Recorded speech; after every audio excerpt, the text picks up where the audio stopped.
ఒకప్పుడు రామాయణంలో శ్రీరాముడు, ఆయన భార్య సీత, ఆయన తమ్ముడు లక్ష్మణుడు అడవిలో వనవాస జీవనం సాగిస్తున్నారు.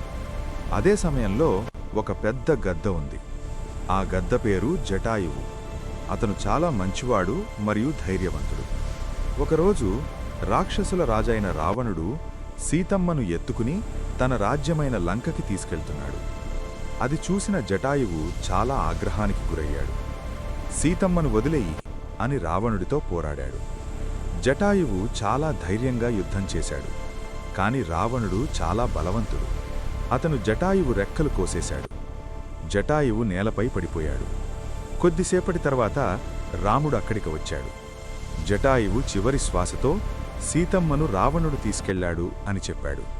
రాముడు జటాయువును చాలా గౌరవంగా చూసి అతనికి స్వయంగా అంత్యక్రియలు చేశాడు. జటాయువు ధర్మానికి, సీతను కాపాడేందుకు చేసిన త్యాగం వల్ల ఆయనను మహావీరుడిగా గౌరవిస్తారు. ఈ కథ మనకి ఏమి నేర్పుతుందంటే, బలహీనుల్ని కాపాడాలి, ధైర్యంగా ఉండాలి, మంచి కోసం పోరాడాలి. జటాయువు నిజమైన ధైర్యవంతుడైన ఒక యోధుడు.